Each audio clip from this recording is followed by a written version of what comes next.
Justiça Federal determina que União volte a confeccionar o certificado de registro dos veículos, o CRLV, em papel moeda. Operação da Polícia Federal contra fraudes na venda de títulos de capitalização cumpre mandados em Santa Catarina. Pesquisa da FEComércio mostra como foi o verão de 2022 no litoral catarinense para turistas e empresários. Definida a empresa que vai explorar a área insular da Ponte Hercílio Luz em Florianópolis.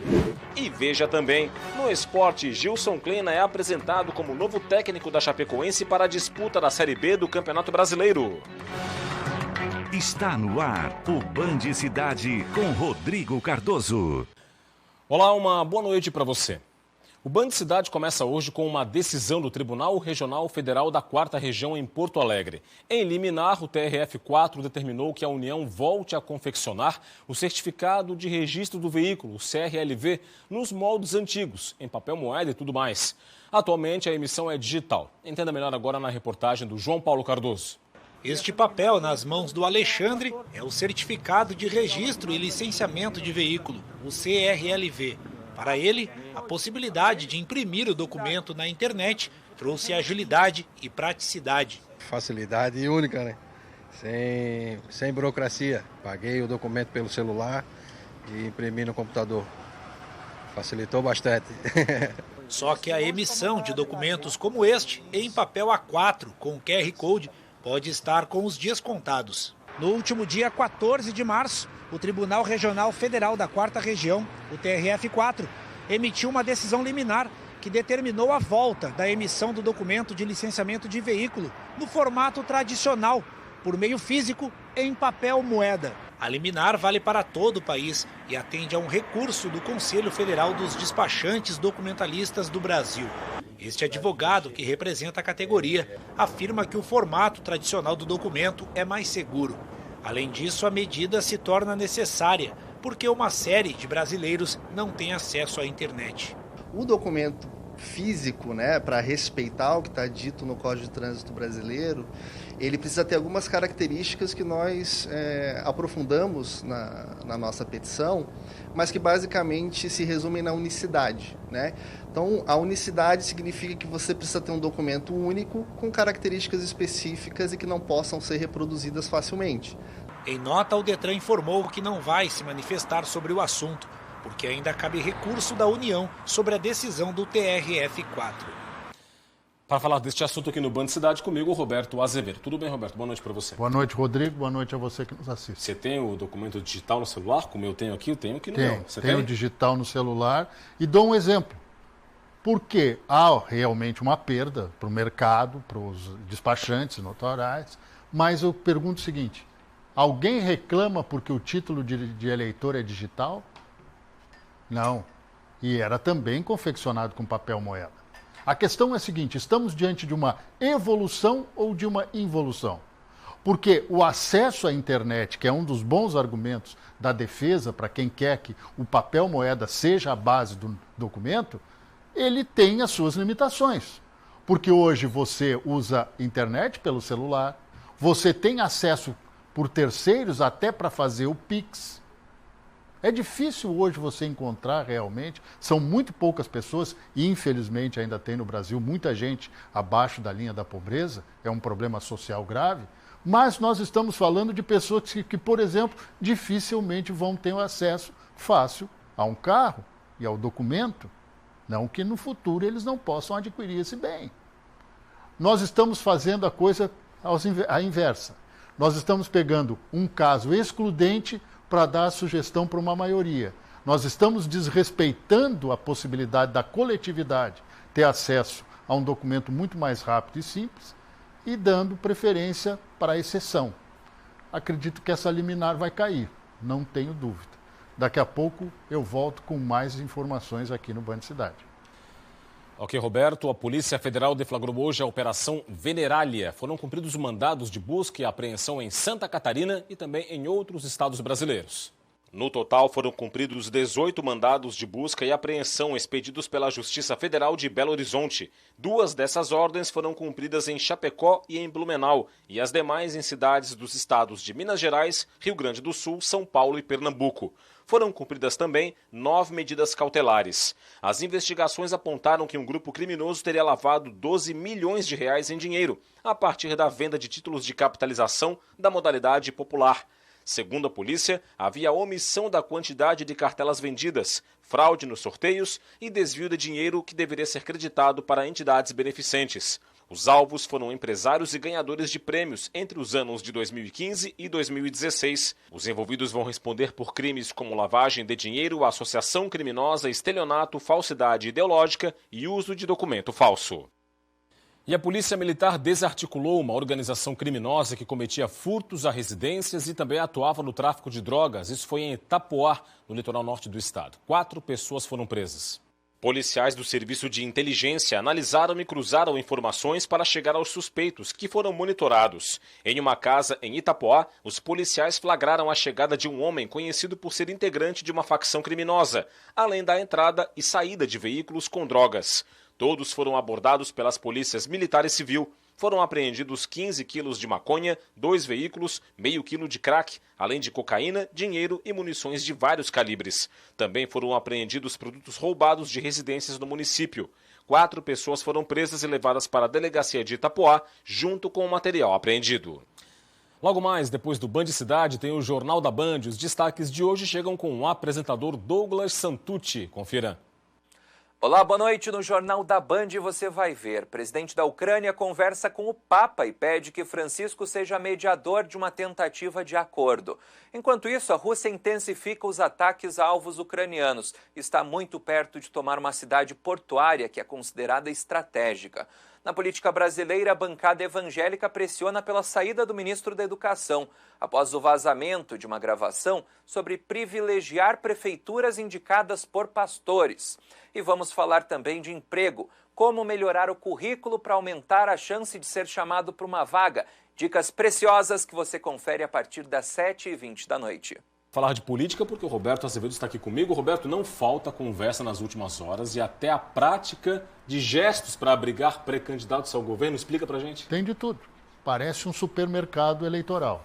E neste supermercado eleitoral, ninguém supera o ex-governador Raimundo Colombo, que depois de um jantar ontem num restaurante aqui em Florianópolis, com o prefeito de Chapecó, João Rodrigues, e com o presidente estadual do PSD, o deputado Milton Obres, disse que praticava o gesto, que João Rodrigues teria tempo para reforçar a possibilidade dele ser candidato e, se materializar essa candidatura, poderiam conversar lá na frente. Agora, essa história de ele abrir para o João Rodrigues entrar é outro processo que não está nessa conversa. Aliás, Colombo, que pratica o gesto, conversou com Esperidião Amin, Antídio Lunelli, do MDB, Celso Maldaner, do MDB, Carlos Chiodini, do MDB, Valdir Cobalcini, do MDB, conversa com todo mundo e não vai praticar o gesto assim de uma hora para outra. Cabe ao prefeito de Chapecó, João Rodrigues, que faz 55 anos amanhã, tomar a decisão ou não. É que a decisão dele passa como passa pela decisão de Jean Loureiro, de Florianópolis, do União Brasil, e de Antídio Lunelli, do MDB, de Jaraguá do Sul, que precisam renunciar aos cargos para serem candidatos. Aí que a porca torce o rabo.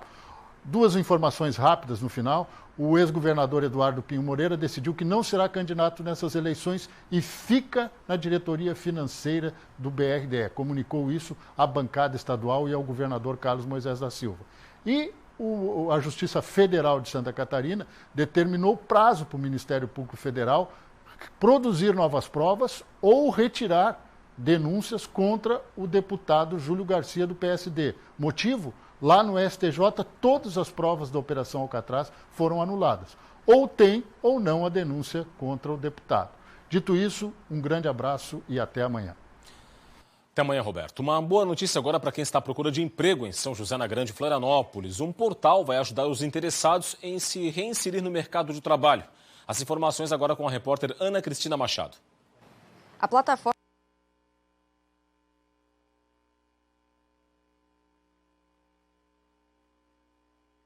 Um pequeno problema com a reportagem, daqui a pouco a gente volta a exibir essa reportagem, o boletim da Ana Cristina Machado. Vamos falar agora do comércio. A Federação do Comércio do Estado divulgou hoje a pesquisa sobre a temporada de verão 2022 no litoral catarinense. Foram ouvidos turistas e empresários do setor. Separei alguns indicadores importantes para a gente. Vamos começar pelo perfil do turista.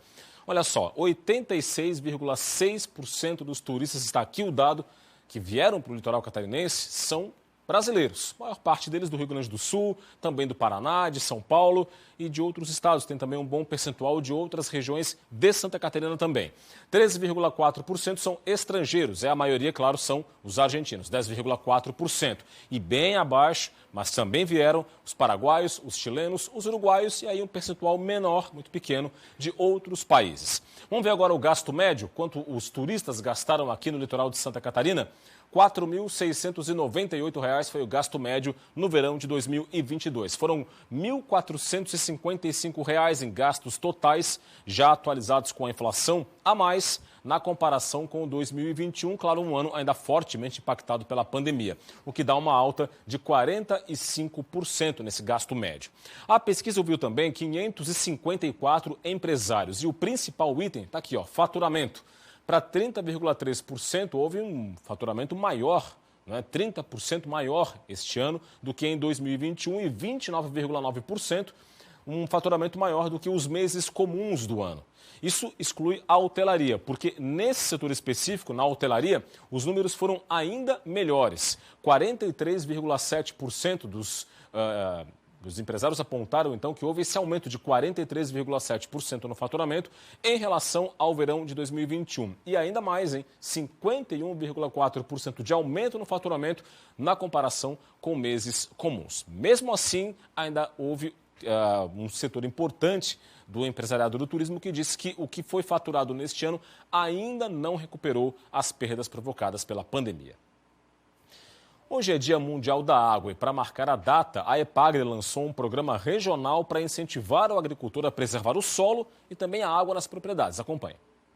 A falta de chuva comprometeu lavouras e resultou num prejuízo estimado em 3 bilhões e 700 milhões de reais para a agricultura catarinense.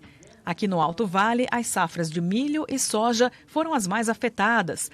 Para tentar mitigar impactos em casos assim, a EPAGRE lançou nesta terça-feira, em Agronômica, o programa Vale, Solo e Água, que vai abranger 31 municípios.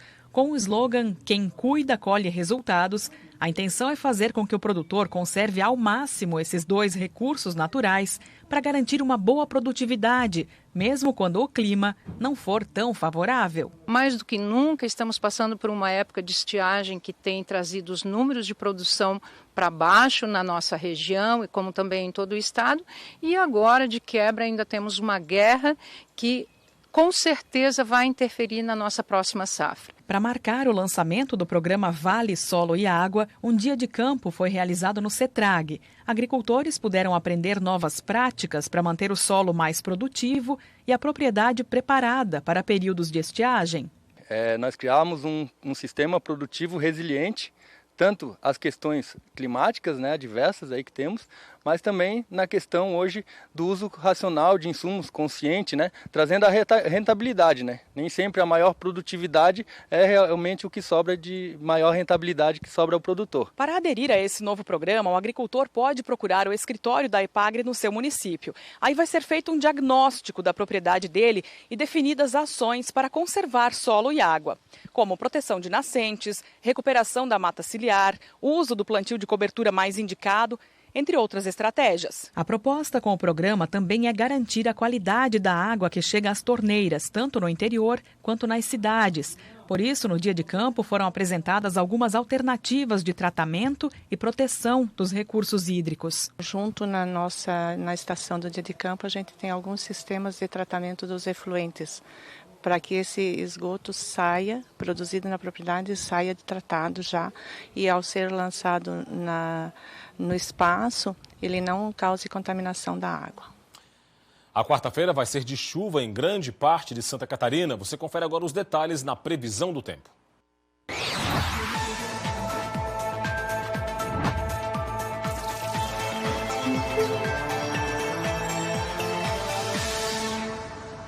Entre o extremo oeste e o Planalto Sul, a quarta-feira vai ter mais nuvens e céu encoberto com chuva e raios, condição que se estende ao litoral sul no decorrer da tarde. Para o extremo oeste e oeste, a chuva pode ser mais moderada e até forte. Nas demais regiões, sol entre nuvens, com chuva no início e no fim do dia, associada à circulação marítima. As temperaturas vão estar amenas na maioria das regiões e um pouco mais elevadas na faixa leste e também no norte do estado. Em Florianópolis, mínima de 20 e máxima de 26 graus. Em Blumenau, variação entre 15 e 25. Em Lages, mínima de 13 e máxima de 20. E em Chapecó, mínima de 16 e máxima de 24 graus. O governo do estado definiu a empresa que vai explorar a área continental, melhor dizendo, a área insular da ponte Hercílio Luz aqui na capital do estado. As informações com o repórter João Paulo Cardoso. Rodrigo, a Secretaria de Estado da Infraestrutura e Mobilidade divulgou nesta segunda-feira a empresa que vai ficar responsável pela utilização da área insular da ponte Hercílio Luz. A empresa Dr. Schutz, que ganhou a licitação pelo valor de R$12 mil mensais. O período da concessão vai ser de 24 meses, podendo ser prorrogado por até 5 anos. A vencedora deverá desenvolver os projetos executivos de arquitetura e de engenharia e a obra em um prazo máximo de 120 dias. O valor da outorga vai ser cobrado a partir do 3º mês de efetivo funcionamento. O projeto contempla a implantação de um container em 2 pavimentos. A edificação vai ser composta por uma loja, decks, bicicletários e banheiros. A este deck, Rodrigo, ele vai ser suspenso e com lunetas, que ficarão à disposição dos visitantes para contemplar uma imagem privilegiada da nossa capital, a capital de todos os catarinenses. João Paulo Cardoso, de Florianópolis, para o Band Cidade. A Chapecoense apresentou oficialmente o novo técnico para a sequência da temporada. É Gilson Kleina, que tem a missão de preparar a equipe para a disputa da Série B do Campeonato Brasileiro.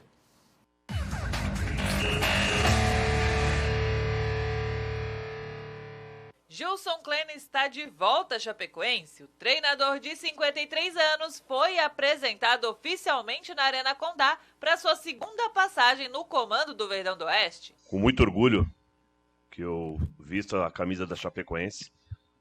Essa identificação foi um dos fatores por ser escolhido. O comandante tem agora 18 dias de preparação até a estreia na temporada na Série B do Campeonato Brasileiro. E o primeiro desafio de Kleina é fazer o time voltar a vencer, o que não acontece há 6 jogos, entre Campeonato Catarinense e Copa do Brasil. Além de recuperar a confiança dos atletas após terem sido eliminados nas quartas do estadual. Gilson já é um velho conhecido da torcida da Chape. O técnico já comandou a equipe entre 2017 e 2018, onde dos 51 jogos à frente do Verdão conquistou 21 vitórias, 20 empates e 10 derrotas, um aproveitamento de 54%. Em 2017, disputando a Série A, Chapecoense, sob comando de Kleina, terminou na 8ª posição, melhor colocação do Clube do Oeste na história no Brasileirão. Em 2017 e 2018, nós estávamos na Série A e na Libertadores. Hoje, na outra realidade, como você frisou. Mas nós temos condições de buscar isso de novo, né? Agora, não existe mais campeonato fácil, não existe mais jogo fácil. Você tem que se preparar para as coisas acontecerem ao seu favor. A estreia da Chape na Série B está marcada para acontecer no segundo final de semana de abril na Arena Condá contra o Ituano. E o Avaí anunciou hoje a rescisão de contrato de 2 atletas. Os jogadores Lourenço e Jô tiveram os contratos rescindidos pelo clube. Lourenço estava no fim do contrato atual e a renovação estava complicada. Jô tinha contrato e teve o vínculo encerrado pelo clube. Os 2 atletas estavam em um bar de São José na noite do último domingo, quando houve um tiroteio. Segundo a polícia, a confusão foi provocada por um homem que tentou agredir uma mulher e os 2 jogadores não estavam envolvidos. O número de casos de dengue tem preocupado a saúde em Santa Catarina. Foram mais de 18 mil focos do mosquito Aedes aegypti registrados. Agora foi a vez de Florianópolis emitir um alerta sobre a doença. Água parada em vasos, pneus, acumulada em algum cantinho de casa. Situações como essas ajudam na proliferação do mosquito Aedes aegypti, transmissor da dengue. Em Florianópolis, a Secretaria de Saúde emitiu um alerta por causa do aumento no número de casos. Desde o início de 2022, 42 pessoas foram confirmadas com a doença na capital. O bairro com a situação mais crítica é Itacorubi, com 18 pessoas confirmadas com dengue. Florianópolis é o segundo município do estado com maior número de focos do mosquito Aedes aegypti, transmissor da dengue, zika e chikungunya.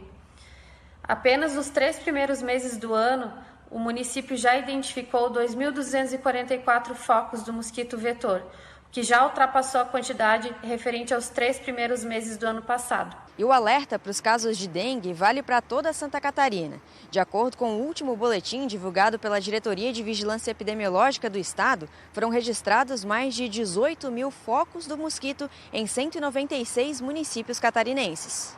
Em relação aos casos de dengue, já foram registrados 1.058 casos autóctones, ou seja, com transmissão dentro do território catarinense. Além disso, já são 5 municípios em situação de epidemia aqui no estado, sendo que estão localizados, a maioria, na região oeste, extremo-oeste e do Alto Uruguai catarinense. O estado registrou um óbito por dengue no início de 2022, um homem de 40 anos, morador de Criciúma. 5 municípios atingiram o nível de epidemia: Belmonte, Ceará, Iporã do Oeste, Itá e Romelândia. As prefeituras fazem o trabalho de fiscalização e, em alguns locais, colocam armadilhas como essa. São pneus adaptados utilizados para encontrar possíveis focos do mosquito. A Diretoria de Vigilância Epidemiológica do Estado alerta ainda para os cuidados que todos nós devemos ter para evitar focos do mosquito. Ter o cuidado de vistoriar sua casa ao menos uma vez na semana, eliminando qualquer depósito que possa acumular água, adequando aquilo que pode ser adequado, por exemplo, as caixas d'água, bem tampadas, teladas, mantendo as calhas desobstruídas, evitando assim que acumule água. Ainda na saúde, março tem a cor azul marinho, um alerta para o câncer de intestino, o terceiro mais comum entre homens e mulheres. A taxa de cura é de 90%, se o caso for descoberto a tempo. O Iago, que acaba de completar 30 anos, se recupera bem da cirurgia para a remoção do câncer no intestino. O diagnóstico veio em fevereiro, depois que o policial militar passou a sentir dores e desconforto abdominal. O especialista fez o exame e foi localizada uma lesão no meu intestino grosso. Dessa lesão foi feita coleta para biópsia e a biópsia constatou um câncer. Na hora, a gente perde o chão, né? Começava aí uma corrida contra o tempo. Uma campanha solidária foi lançada e ajudou o Iago a arrecadar recursos para a cirurgia que foi feita em Blumenau. O procedimento, que removeu parte do intestino, durou 10 horas, mais da metade do tempo previsto. O câncer de intestino é o terceiro mais comum entre homens e mulheres e geralmente acomete pessoas com mais de 50 anos. Até o fim de 2022, devem ser detectados cerca de 40 mil novos casos no país. Para conscientizar sobre a importância da prevenção, foi lançada a campanha Março Azul Marinho. Os principais fatores de risco para a doença estão ligados aos hábitos alimentares e casos hereditários. As pessoas que têm familiares com esse tipo de doença aumentam a chance também de terem, e também as pessoas que têm os hábitos de vida pouco saudáveis, como o tabagismo, o etilismo, obesidade, a má alimentação, o sedentarismo também. O câncer de intestino apresenta vários sintomas. Alteração do hábito intestinal, alternância entre episódios de diarreia e episódios de prisão intestinal, podendo ter também anemia, sintomas de fraqueza, dor abdominal, afilamento das fezes e sangramento nas fezes. Hábitos saudáveis e uma alimentação equilibrada são importantes aliados na prevenção. Grande parte dos tumores de intestino começa a partir dos pólipos, que são lesões benignas que podem crescer nas paredes internas do órgão. Por isso, os médicos recomendam também que se faça um exame específico como forma de prevenção. Através dele, é possível detectar e eliminar os pólipos antes que eles virem câncer. O Iago, que ainda aguarda a definição sobre um possível tratamento quimioterápico, conta os dias para voltar ao trabalho e à faculdade. Aproveitar a oportunidade e agradecer a todo mundo que deu o apoio, né? Então esse novo Iago aí vai ser mais preventivo, né? Não vai dar para deixar aparecer alguma coisa para começar a me tratar. E é isso, o Band Cidade de hoje fica por aqui. As reportagens desta edição estão no YouTube da TVBV. Para acessar, aponte a câmera do seu smartphone para o QR Code que está na sua tela. Vem aí as informações do Brasil e do mundo no Jornal da Band. Mais Santa Catarina você confere amanhã, 12h30 no Jogo Aberto SC e 12h50 no SC Acontece. Forte abraço, muito obrigado pela audiência, uma boa noite para você e até amanhã. Tchau, tchau.